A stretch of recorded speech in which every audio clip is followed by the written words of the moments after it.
In the first ever MHL season, the Loons goaltender, number 72, was able to achieve a .821 save percentage, 2 shutouts, and save 27 of 34 shots. In today's video, we're going to break down how he was able to do this through incredible saves and a masterclass defense that I believe can push the Loons over the top to win the next MHL Cup. With scoring going up in the MHL, good goaltending is going to become crucial. Number 72 is already a masterclass goaltender, and with scoring on the rise, the one hand on goalie, one hand on player playstyle may become pivotal. And here's why and where the Loons excel at this. Now, this first example is how the one hand on goalie method can be extremely effective. Now, as you can see here, he's got one hand on the defenseman, one hand on the goaltender. This is going to allow him to be in the correct position. While the goalie's not perfectly in position, the defenseman is blocking the shot. The forward has nowhere else to go, so he's going to have to ring it up the boards, which is exactly what happens. He sees the opening and he takes it.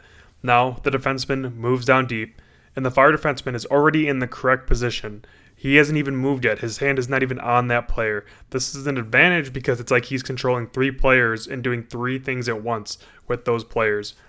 Now, the defenseman is going to be in position. The forward is going to attempt to move it around, but he's going to turn it over. Number 86 makes no mistake. He gets on that puck, and he's going to clear it out. As you can see on this play, the one hand on the goaltender method is forcing the opposing player to move the puck behind the net. Not only that, but it does not allow them to move it in front as easily, considering it feels like you're playing against 3 separate players. In this second example here, we have the Loons fighting up against the Hornets. The Loons have just come back from 2 goals down and are fighting to keep the lead. You'll see excellent defensive play throughout, and while some shots may get through, nothing is high danger. The Loons get more offensive chances, and all of this stems from their defense being in the correct position, forcing the Hornets to make bad decisions. This will allow the goaltender to have much easier saves and the puck to be cleared out of harm's way. Another effective method the Loons use is using the left defenseman at all times. As you can see, he's blocking not only a very great scoring opportunity, but a passing opportunity that's going to force the forward to either pass the puck forward or turn it over. In this case, it ends up being a turnover. Now, the puck is thrown back in, but not only was it not where it wanted to go because it was blocked, but the defenseman moves back into the way of the shot again. Now, this is going to force the winger to try to move it either across or take a shot, which is blocked. Now, the goaltender has the puck. He's able to move it over to the defenseman, who has a clear lane at the net, turning this defensive play into an offensive opportunity for the Loons. This is an incredible sequence by them, and it just shows how great they are. Now, in this sequence, you can see even though there is a great defensive play there by the forwards, the puck still managed to get through.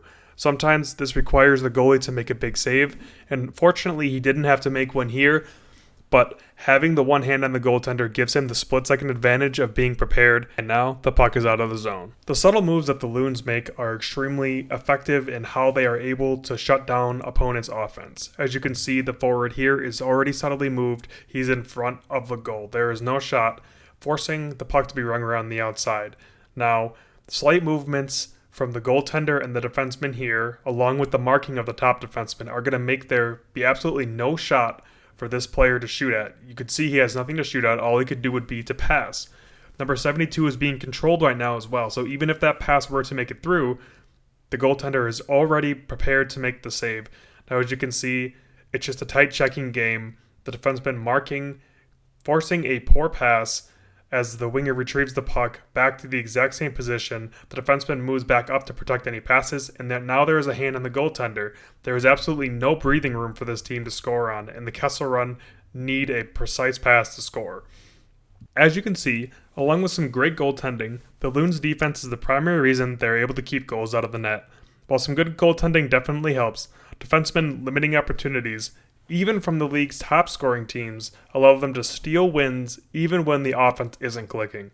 If the Loons are able to keep up this defensive masterclass, teams will be hard-pressed to be getting wins against them this season, and that style of play is going to be great for playoff hockey. Hey guys, hope you enjoyed the breakdown of the Loons and their defensive masterclass. If you enjoyed that, stay tuned for next week where we break down the Liberty and how they went from being one of the worst teams in the league to showing some of the signs of most improvement. and how I think next season they might be one of the biggest teams that might be a threat in the playoffs. Thanks for watching, and we'll catch you guys in the next one.